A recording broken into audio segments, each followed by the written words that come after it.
Shalom. Kita bersama lagi kembali dalam program Rema, yaitu renungan malam. Kita bersyukur kepada Tuhan. Kami bersyukur Bapa karena penyertaan-Mu di sepanjang hari, pemeliharaanmu, dan kami percaya oleh hikmat Roh Kudus-Mu yang senantiasa menaungi setiap kami, memberikan pengertian yang baik, pengenalan yang baik akan kebenaran dan Yesus, Sang Juru Selamat. Terima kasih Tuhan, dalam nama Yesus. Amin. Saudara, Matius pasal yang ke-9 ini menjadi pembahasan kita bersama-sama. Setelah Yesus khotbah di atas bukit dalam pasal 5, 6, dan 7, maka Dia turun dari atas bukit dan mulailah terjadi mujizat-mujizat penyembuhan yang dikerjakan oleh Yesus di dalam pasal yang ke-8. Juga dalam pasal yang ke-9. Hal yang sama kita temukan, bahwa di dalam pasal yang ke-9 ini saudara-saudara, juga Yesus masih melakukan mujizat penyembuhan. Yang pertama dia kerjakan kepada orang yang lumpuh, yang kelihatannya akibat daripada dosa. Dan Tuhan Yesus menyembuhkan dia dari kelumpuhannya dan mengampuni dosa-dosanya. Nah, saudara yang saya kasih dalam Tuhan Yesus Kristus, bahwa tidak selalu orang yang sakit itu saudara karena dosa. Ya, walaupun kita tahu bahwa akar dari segala yang tidak baik itu akibat kejatuhan manusia di dalam dosa. Tetapi tidak selalu ketika seseorang sakit lalu kemudian selalu mencari-cari kesalahan atau dosa apa yang membuat dia menjadi sakit. Tidak senantiasa seperti itu. Nah, tetapi kita mengingat di sini juga bahwa ada juga orang yang sakit di sini adalah anak kepala rumah ibadat. Tidak dijelaskan di dalam pasal 9 ayat yang ke-18, sementara Yesus berbicara dengan demikian kepada mereka, datanglah seorang kepala rumah ibadat lalu menyembah dia dan berkata, anakku perempuan baru saja meninggal, tetapi datanglah dan letakkanlah tanganmu atasnya, maka ia akan hidup. Saudara-saudara, jadi anaknya baru saja meninggal, dan ini adalah hal yang dialami oleh setiap orang yang belum tahu dengan jelas apa yang menjadi penyebab anak ini. Di dalam bagian firman Tuhan ini dikatakan sudah meninggal.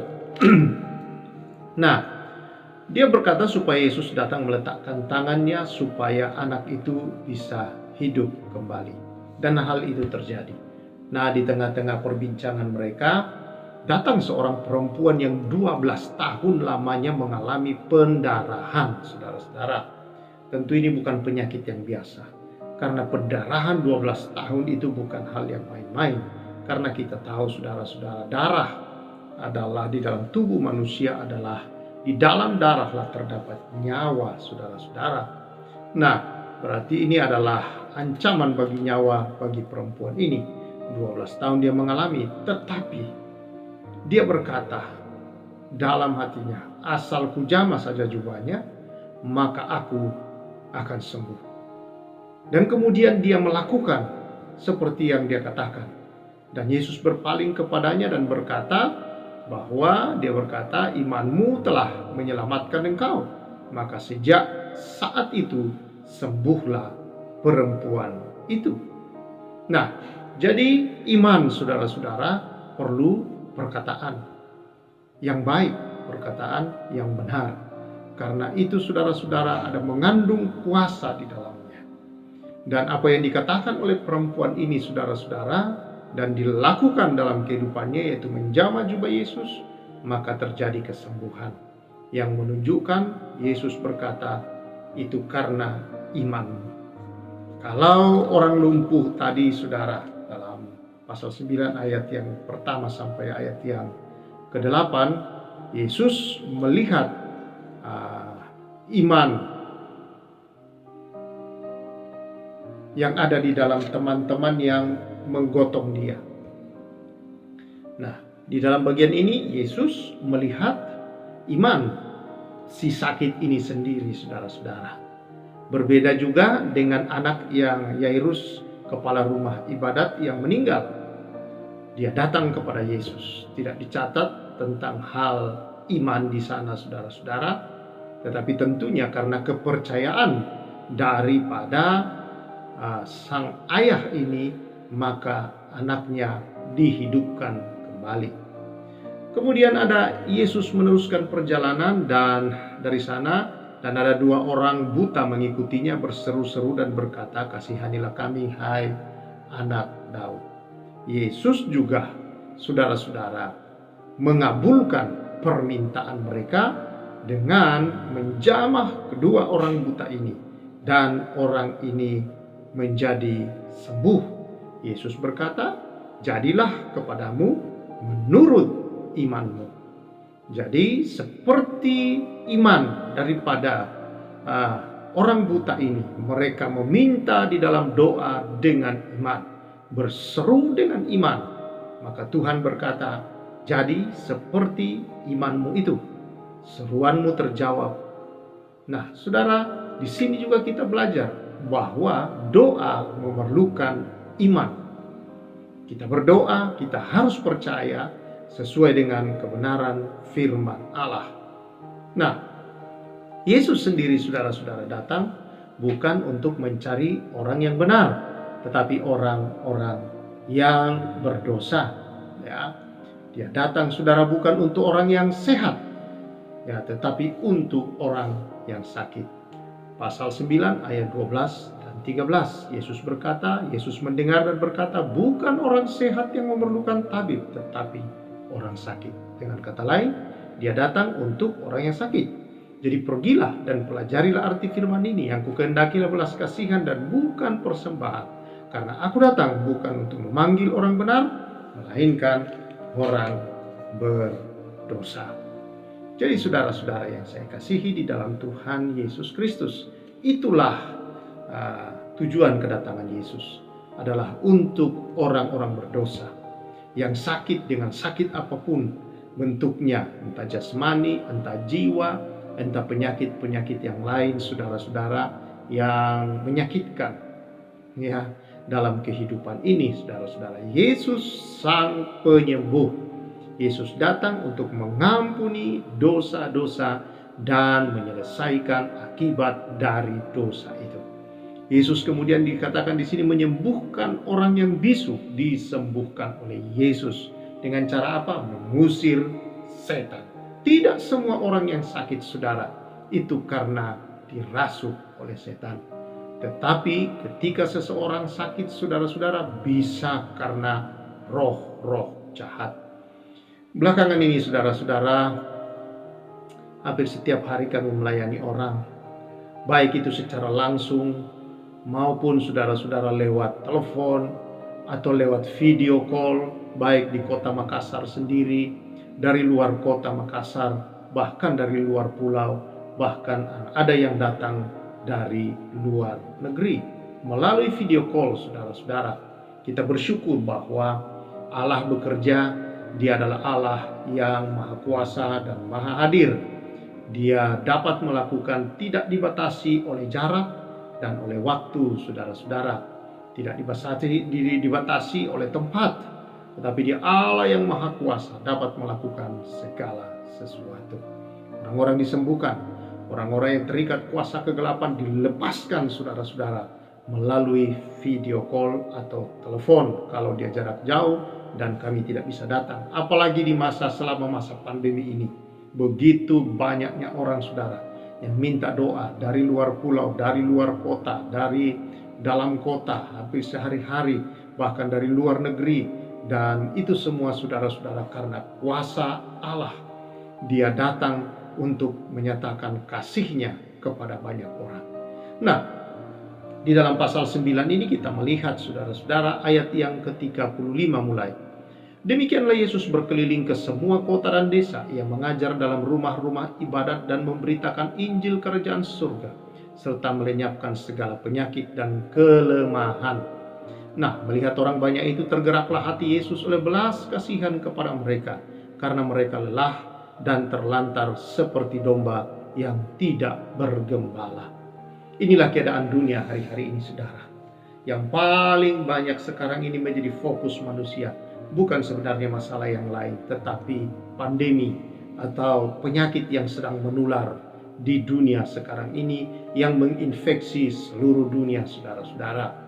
Kita tahu akan hal itu, dan itu begitu menakutkan banyak orang. Itu begitu meresahkan banyak orang, merusak banyak sendi-sendi kehidupan manusia, saudara-saudara. Dan itu menjadi perbincangan orang siang dan malam. Orang kumpul di mana-mana dengan berbagai macam, entah itu benar, entah itu hoak, entah itu apa berita-beritanya, tapi itu menjadi perbincangan kiri kanan dengan segala peristiwa akibat daripada virus COVID-19, saudara-saudara. Itu begitu luar biasa terjadi, saudara. Mereka seperti domba yang tidak tergembalakan. Orang mencari ke sana kemari bagaimana caranya supaya mereka bisa tidak terpapar kalau boleh. Kalau sakit bagaimana caranya supaya bisa sembuh. Ada yang tidak mau ke rumah sakit karena takut, saudara-saudara, dinyatakan COVID. Ada yang pergi ke rumah sakit tetapi juga sama, di sana dia ditangani secara medis begitu lengkap, tetapi juga dalam ketakutan. Dan ini, saudara, saya kira yang menjadi perhatian Tuhan kita, belas kasihan. Yang membuat orang-orang disembuhkan, saudara, adalah belas kasihan Yesus.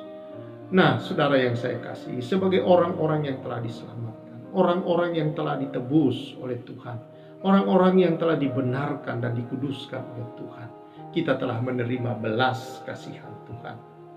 Itu dalam menjadi bagian dalam diri kita. Kita memiliki kuasa dari belas kasihan itu, saudara. Kalau saudara mau melihat mujizat-mujizat Allah, saudara mau melakukannya, saudara-saudara, untuk menolong saudara-saudaramu, percaya dengan sungguh dan berdoa bagi mereka yang dalam kelemahan-kelemahan tubuh. Saudara yang saya kasihi di dalam Tuhan Yesus, Tuhan sendiri sedang bertanya pada waktu itu. Dia berkata, tuaian memang banyak tetapi pekerja sedikit. Begitu banyaknya tuaian hari-hari ini. Orang-orang memerlukan belas kasihan Yesus, tapi berapa yang berbelas kasihan untuk itu? Karena itu kita perlu berdoa, meminta kepada Tuhan untuk orang-orang yang berbelas kasihan, mau bekerja di ladang Tuhan, yang mau saudara-saudara memiliki belas kasihan Tuhan untuk melayani orang-orang dalam berbagai kebutuhan di hari-hari ini. Terlebih untuk kebutuhan-kebutuhan yang sedang dibutuhkan oleh orang saat-saat ini, saudara, adalah masalah kesehatan tubuh. Itu sangat penting. Karena bagaimana orang bisa bekerja dan mencari nafkah dalam kehidupan sehari-hari apabila dia tidak memiliki kesehatan tubuh? Kita bersyukur ada Allah yang hidup di dalam Yesus Kristus, yang hidup melalui Roh Kudus-Nya di dalam kita, saudara-saudara. Ayo, tidak usah berpikir saya tidak punya karunia atau punya karunia, tetapi tanggung jawab tugas panggilan Allah bagi kita punya belas kasihan adalah berdoa. Kalau engkau tidak yakin, saudara, bahwa engkau merasa tidak punya iman atau kasih, engkau tidak punya, saudara-saudara, iman, atau engkau tidak punya, merasa tidak dipanggil, atau engkau merasa tidak punya karunia untuk itu, berdoalah supaya ada orang-orang yang dihadirkan Tuhan untuk menolong dan mendoakan bagi mereka-mereka yang sakit. Pekerja kurang, saudara-saudara. Kalau hanya 1, 2, 3 beberapa hamba Tuhan dibandingkan rakyat Indonesia saja yang hampir 300 juta, saudara-saudara, yang begitu banyak ini yang memerlukan jamahan kasih Tuhan, berarti memerlukan lebih banyak pekerja. Ayo, mari kita berdoa. Ada orang-orang, saudara, yang masih di dalam dosa dan dia menderita sakit oleh karena dosa. Ada orang-orang yang diikat oleh roh jahat sehingga dia harus sakit dan menderita oleh karena roh-roh kegelapan. Ada orang-orang, saudara, oleh karena perbuatan orang-orang lain, saudara-saudara, menderita seperti perempuan pendarahan 12 tahun ini.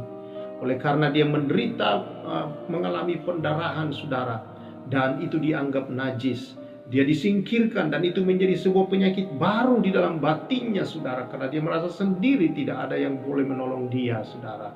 Karena kalau dia menyentuh atau orang menolong dia, maka dia dinyatakan najis juga. Itu sebabnya dia itu penderitaan yang bertambah-tambah. Ada banyak orang-orang yang tertolak seperti ini. Ada banyak orang-orang yang terbuang sehingga mereka harus mencari pengobatan sendiri, mencari jalan sendiri, saudara-saudara. Ada orang-orang yang buta, yang seperti orang yang buta, yang tidak tahu arah hidup mereka, sedang putus asa dan dalam kebodohan, saudara-saudara, yang mereka mau mengakhiri hidup mereka. Ada banyak orang, saudara-saudara, yang terjerumus karena buta. Mereka terjerumus di dalam kehidupan seksual yang bebas. Mereka buta, saudara-saudara. Mereka terjerumus di dalam narkoba, pergaulan yang bebas, dalam prostitusi-prostitusi yang ada, saudara, dan berbagai ragam hal-hal yang menjerumuskan kehidupan manusia hari-hari ini. Mereka memerlukan kasih dan belas kasihan Tuhan. Siapakah yang akan kuutus, kata Tuhan? Adakah kita berani berkata, malam ini saya tantang kita. Oh, mungkin saudara berpikir, siapa yang mau pergi sekolah pendeta, siapa yang mau jadi pendeta? Oh tidak harus menjadi pendeta atau penginjil, saudara, untuk menjadi orang, menjadi berkat bagi sesama. Tetapi engkau memerlukan, saudara, kesediaan hati. Engkau memerlukan, saudara-saudara, kesungguhan di hadapan Tuhan untuk mau dipakai oleh Tuhan juga. Dan untuk itulah Tuhan hadir dalam hidup kita. Saya tantang saudara malam ini, ke engkau sungguh-sungguh mau dipakai oleh Tuhan. Saudara buka hatimu di hadapan Tuhan, dan engkau mau, saudara, berbelas kasihan bagi orang lain. Biarlah Roh Kudus malam ini menjamah engkau. Kalau engkau sakit, biar Roh Kudus menyembuhkan engkau saat ini. Aku lepaskan kuasa kesembuhan menjamah dalam nama Yesus. Dan malam ini, saudara-saudara, kalau engkau berbeban hati, biarlah engkau terbuka dan belas kasihan Tuhan. Biar kuasa urapan Tuhan atas hidupmu mengalir dan engkau menjadi berkat. Ketika engkau berdoa, engkau meletakkan tanganmu atas orang-orang sakit, karena firman Allah berkata, tanda ini menyertai orang percaya. Meletakkan tangan orang sakit disembuhkan, maka dia disembuhkan, saudara.